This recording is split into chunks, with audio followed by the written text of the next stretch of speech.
அனைவருக்கும் அன்பான வணக்கம். நான் மாரீஸ்வரி. இன்னைக்கு வீடியோவில் நம்ம எதை பற்றி பார்க்க போகிறோன்னா, உலகிலேயே முதலில் தோன்றிய கோவில் எது? உங்களுக்கு தெரியுமா? தெரிஞ்சிருந்தா கமெண்ட் செக்ஷனில் கமெண்ட் பண்ணிடுங்க. தெரியாதவங்க இந்த வீடியோ பார்த்து தெரிஞ்சுக்கலாம் வாங்க. இந்த உலகிலேயே முதலில் தோன்றிய கோவில் ராமநாதபுரத்தில் உள்ள சிவபெருமான் வீற்றிருக்கும் உத்திரகோசை மங்கை. இந்த கோயிலோட முழு பெயர் திரு உத்திரகோசை மங்கை. இது நாளடைவில் உத்திரகோச மங்கை அப்படின்னு மாறிடுச்சுங்க. ஆதி காலத்தில் இருந்தே, அதாவது நவகிரகங்கள் அறியப்படாத காலத்தில் இருந்தே சூரியன், சந்திரன், செவ்வாய் மட்டுமே இங்கே கிரகங்களாக உள்ளது. இதிலிருந்து நம்ம என்ன தெரிஞ்சுக்கலாம்னா, இந்த ஆலயம் கிரகங்கள் கண்டுபிடிக்காததுக்கு முன்னாடி இருந்தே இப்போ நிறைய கிரகங்களை வச்சு நம்ம வழிபட்டுக்கிட்டு இருக்கோம். ஆனால் இதெல்லாம் இந்த கோயிலில் இல்லை. வெறும் மூணு கிரகங்கள் மட்டும்தான் இந்த கோயிலில் இருக்குது. சூரியன், சந்திரன், செவ்வாய் மட்டுமே இந்த கோயிலில் இருக்குது.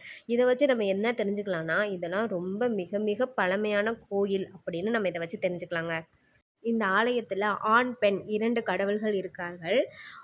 ஆண் கடவுள் இறைவன் மங்களநாதர், இறைவியாக மங்களநாயகி என்று அழைக்கப்படுகிறார்கள். எல்லா கோயில்களும் மாதிரி இல்லாமல் இந்த கோயில்களுக்கு இறைவன் இறைவிக்கு தனித்தனி சந்நிதியும் தனித்தனி விமானமும் தனித்தனி ராஜகோபுரமும் கொண்டு இருக்கிறார்கள். கடந்த ஆண்டு நாங்கள் இந்த கோயிலுக்கு போயிருந்தோம். அப்போ இந்த குளத்தில் நிறையா தண்ணீர் இருந்தது. இந்த குளத்தில் இருக்க தண்ணி எப்போதுமே வற்றாமல் இருந்து கொண்டே இருக்கும் அப்படின்னு அந்த ஊர் மக்கள் சொல்கிறாங்க.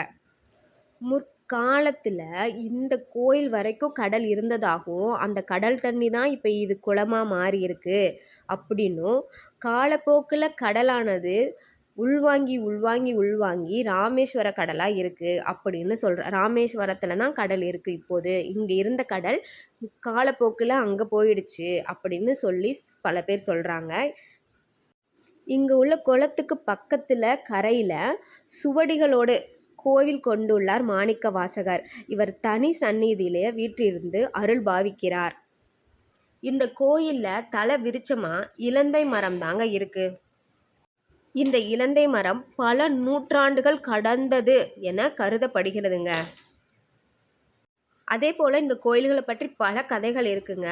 ராவணன் நீண்ட நாளாக திருமணம் ஆகாமல் இருந்தபோது இந்த கோயிலில் வழிபட்டதுக்கு அப்புறமாக, சிவனை வழிபட்டதுக்கு அப்புறமாக திருமண பேர் கிடைத்ததாகவும், அதே போல ராவணனுக்கும் மண்டோதரிக்கும் கல்யாணம் ஆனதுக்கு அப்புறமா புத்திர பாக்கியமே இல்லாமல் இருந்திருக்காங்க.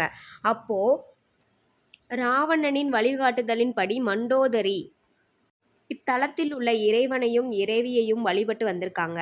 அதுக்கப்புறமா குழந்தை பேர் கிடைத்ததாக கூறுகிறார்கள். இங்கு உள்ள நடராஜர் திருமேனி மரகதத்தால் ஆனதாங்க. வருடத்திற்கு ஒரு முறை மட்டுமே வருகின்ற மார்கழி மாதத்தில் நடைபெறும் ஆருத்ரா தரிசனத்தில் போது மட்டுமே மரகதத்தால் ஆன திருமேனியை பார்க்க முடியுமாங்க நடராஜரை.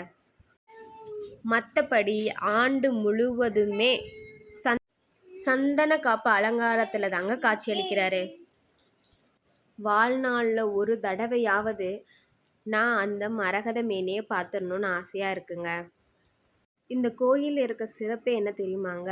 முன்னோர்கள் சாபம், திருமண தடை, குழந்தை பேறு இல்லாமை, கணவன் மனைவி பிரிவு, கடன் தொல்லையிலிருந்து விடுபட, இந்த மாதிரி பிரச்சனைகளில் இருந்து தீர்வு கிடைக்கிறதுக்காக இங்கே இருக்க மங்களநாதரை வாழ்வில் ஒரு முறை வழிபட்டு வந்தால் போதும், அப்படியே வாழ்க்கையில் இருக்கிற பிரச்சனை அனைத்தும் தூசியாக போய்விடும் அப்படின்றது நம்பிக்கையாக இருக்குங்க. வாழ்க்கையில் தீராத பிரச்சனைகள் இருக்கிறவங்க இங்கே இந்த இறைவனை வழிபட்டால் வாழ்வில் இன்பம் பெற இத்தல இறைவன் வழிவகுக்கிறார் என்பதே உண்மைங்க. இந்த கோயிலை கட்டிய மன்னன் யாருன்னு பார்த்தா, பாண்டிய மன்னனாகிய சேதுபதி அவர்கள் தாங்க. இந்த கோயிலில் சேதுபதி மன்னனுடைய கற்சிற்பமும் கல்வெட்டுகளும் காணப்படுகிறதுங்க. வாழ்க்கையில் எல்லாரும் ஒரு முறையாவது இந்த கோயிலுக்கு போயிட்டு வந்துருங்க. இங்கே இருக்க கோபுரங்கள் அந்த காலத்தில் கட்டினதா அப்படின்னு நமக்கே ஆச்சரியமாக இருக்குங்க. ஏன்னா அவ்வளோ அழகாக இருக்குங்க. இந்த கோயில் நமக்கு எதை உணர்த்துதுன்னா, பழங்காலத்தில் அதாவது அந்த காலத்தில் தமிழர்கள் சிற்பக்கலையிலையும் கட்டுமான கலையிலையும் எவ்வளோ சிறப்பாக விளங்கியிருக்கார்கள் அப்படின்றத இந்த கோயில் நமக்கு உணர்த்துதுங்க. இந்த கோயிலுக்குள்ளே போனால் ஒவ்வொரு இடமும் மனசுக்கு அவ்வளோ நிம்மதியும் மகிழ்ச்சியும் தருதுங்க. இந்த கோயிலில் இடதுபுறமாக சுற்றுச்சுவர் பக்கத்துலேயே பக்தர்கள் அனைவரும் சிறு சிறு கல்களை ஒன்றுக்கு மேலே ஒன்றா அடுக்கி வச்சுட்டு போகிறத பார்க்க முடியுங்க. இது என்ன நம்பிக்கையை தூண்டுது அப்படின்னா, இந்த கோயிலுக்கு சின்ன சின்ன கல்லுனால் வீடு மாதிரி கட்டி வச்சுட்டு போனால் சீக்கிரமாக நம்ம வீடு வாங்கும் யோகம் கிடைக்கும்னு நம்பப்படுதுங்க. நானும் இந்த கோயிலில் சின்ன சின்ன கல்லை வச்சு வீடு கட்டி வச்சுட்டு வந்திருக்கேங்க. அந்த கோயிலுக்கு போயிட்டு வந்ததுக்கப்புறம் நான் ஒரு சின்ன பிஸ்னஸ் ஸ்டார்ட் பண்ணிட்டேங்க. நாங்கள் இருக்க ஏரியாலேயே ஒரு சின்ன கடையை பிடிச்சி அங்கே ஃபேன்சி ஸ்டோரும் விமன்ஸ் வேரும் வச்சுருக்கேங்க. இப்போ அந்த பிஸ்னஸ் நல்லா தாங்க போய்கிட்டு இருக்கு.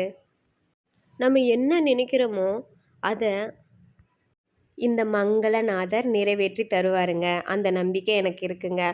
நீங்களும் ஒரு முறையாவது இந்த கோயிலுக்கு போயிட்டு வாங்க. உங்களுடைய கஷ்டங்கள், கவலைகள், பிரச்சனைகள், கடன் தொல்லை எதுவாக இருந்தாலும் இந்த நடராஜ பெருமாள் தீர்த்து வச்சிருவாருன்ற நம்பிக்கையோடு நீங்கள் போய்கிட்டு வாங்க. என்னுடைய கஷ்டத்தையும் கவலையும் போக்கி வாழ்வில் முன்னேறுவதற்கான ஒரு சூழ்நிலையை ஏற்படுத்தி கொடுத்துருக்காருங்க. இந்த வீடியோ பிடிச்சிருந்துச்சுன்னா மறக்காமல் ஃபாலோ பண்ணிக்கோங்க, லைக் பண்ணிக்கோங்க, சப்ஸ்கிரைப் பண்ணிக்கோங்க, கமெண்ட் செக்ஷனில் கமெண்ட் பண்ணுங்கள். நன்றி, வணக்கம்.